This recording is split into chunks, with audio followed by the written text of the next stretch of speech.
Hello student, welcome to Chandrasekhar Azad Inter College Nanda Azamgarh. My self Saurabh sir. आज हम part of speech यानी शब्द भेद को जानेंगे।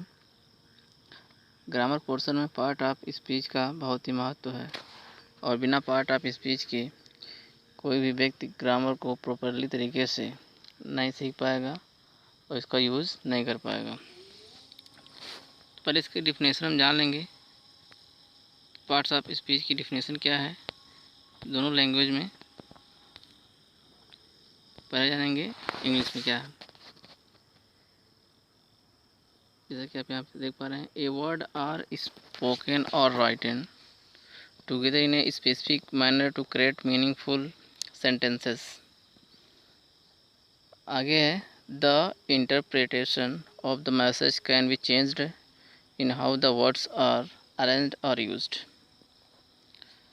आगे इसमें और देखिए तो हम यहाँ से आप देख पा रहे हैं, in order to get the proper sequence of words to deliver the correct message, we must understand the different categories or parts of speech। यहाँ पे अगली पंक्ति देखेंगे आप, at different parts of speech have been identified in the English language on the basis of which one can create and deliver a sentence with the proper content and message। तो यहाँ पर आप देख पा रहे हैं इसकी डिफिनेशन कंप्लीट हो गई इंग्लिश में। यहाँ पर हिंदी में भी लिखा है, देख पा रहे हैं आप लोग। से किसी भी वाक्य को लिखने या बोलने के लिए शब्दों के समूह का उपयोग किया जाता है। वाक्य में मौजूद संदेश को सही आव और भाव अर्थ में पेश कर पाना एक कच्चे भाषा के जानकार की सही पहचान हम कर सकते हैं। ये कौन कौन से शब्द कब और कहाँ प्रयोग करना है, अगर कोई व्यक्ति जान जाता है तो हम उस व्यक्ति के बोलचाल से यह स्पष्ट कर सकते हैं कि व्यक्ति कितना जानकार है या उसके पास कितना नॉलेज है, ज्ञान है। यहाँ पर आगे देखेंगे, शब्दों के उपयोग के प्रकार और वाक्य के भाव से तय होता है कि वाक्य किस श्रेणी का है। शब्दों के सही उपयोग को समझने के लिए विशेषज्ञों ने उन्हें 8 मुख्य वर्गों में बांटा है। इन वर्गों को इंग्लिश भाषा में पार्ट्स ऑफ स्पीच और हिंदी में शब्दभेद कहते हैं। ये पार्ट्स ऑफ स्पीच को जो हमारे विशेषज्ञ हैं टोटल 8 भागों में बांट दिए हैं। कौन कौन से हैं यहाँ पे आप देख पा रहे हैं और प्रत्येक भाग के बारे में बताएंगे। जैसा पहला है नाउन। नाउन आप जान ही रहे हैं, किसी व्यक्ति वस्तु स्थान के नाम को संज्ञा कहते हैं। मतलब या तो आप सीधे कह सकते हैं जिसको हम सुन सकते हैं, देख सकते हैं, महसूस कर सकते हैं।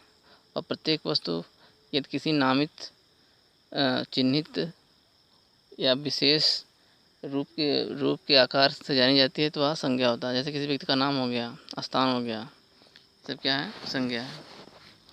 और संज्ञा ही सेंटेंस का जो मुख्य भाग होता है। दूसरा क्या है, एडजेक्टिव। आप देख पा रहे हैं, एडजेक्टिव का हिंदी होता है विशेषण। मतलब संज्ञा की विशेषता बताने वाले शब्द को विशेषण कहते हैं। जैसे हमने कह दिया कि स्टार आर ब्लिंकिंग या स्टार आर ब्राइट।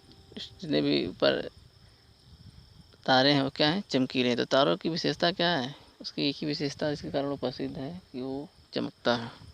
अर्थात यहाँ पर जो ब्राइट हो गया, चमकीला हो गया, क्या हो गया, विशेषण हो गया। या हम कह सकते हैं द काउ इज़ ब्लैक। तो काउ की विशेषता क्या है कि वह ब्लैक है। तो यहाँ ब्लैक और जो क्या हो जाएगा, विशेषण हो जाएगा। नेक्स्ट है प्रोनाउन, या हिंदी में इसको सर्वनाम कहते हैं। सर्वनाम आप जान ही रहे हैं कि संज्ञा के स्थान पर प्रयुक्त किए जाने वाले शब्द को सर्वनाम कहते हैं। जैसे हम किसी का नाम ना लेकर अगर उसके स्थान पर वह, वी या उस इत्यादि शब्द का प्रयोग करते हैं तो उसे क्या कहते हैं, संज्ञा। इंग्लिश में जैसे ही, सी, इट, ये सब क्या है, संज्ञा है। जैसे भी हमने कह दिया, अब एक ही वाक्य को हम इस प्रकार से हमने कह दिया कि मोहन सुबह उठा, मोहन स्कूल गया, मोहन किताब पढ़ा। तो आप देख पा रहे हैं इसमें 3 बार मोहन आ गया। लेकिन यदि उसे हम कुछ शॉर्ट में कहें, जैसे एक बार मोहन लगा कर जैसे हमने कह दिया मोहन उठा, फिर मोहन की जगह वह कह सकते हैं, तो वही जो वह शब्द है क्या है, सर्वनाम है। इसके बाद नेक्स्ट है वर्ब, क्रिया। वाक्य में जो भी कुछ कार्य होता है वो क्या कहलाता है, क्रिया, वर्ब कहलाती है। एडवर्ब क्या है, क्रिया की विशेषता बताने वाले शब्द को क्रिया विशेषण कहते हैं। जैसे हमने कह दिया कि वह दौड़ता है, तो दौड़ना क्या है, क्रिया है, सिंपल हो गया। लेकिन हमने कह दिया कि वह तेज़ दौड़ता है, तो यहाँ पर देखिए उसकी विशेषता आ गई क्रिया की, मतलब दौड़ता तो है ठीक है, लेकिन तेज़ दौड़ता है, तो तेज़ शब्द क्या हो गया, क्रिया विशेषण। आगे प्रीपोजिशन, जैसे कि आप नाम से ही जान पा रहे हैं, इसका हिंदी होता है संबंध सूचक अव्यय। प्रीपोजिशन मतलब प्री मतलब पहले, पोजिशन मतलब स्थिति। संज्ञा सर्वनाम की स्थिति को बताने वाले जो उससे पहले शब्द होते हैं क्या होते हैं, प्रीपोजिशन। जैसे इंग्लिश में टू हो गया, एट हो गया। जैसे हमने कह दिया वह घर पर है, वह घर पर है, तो उसकी विशेषता क्या है, घर पर, घर पे तो है, तो यहाँ पर ऑन। जैसे ही एट होम कह सकते हैं, तो एट जो क्या हो गया, प्रीपोजिशन हो गया। आगे देखेंगे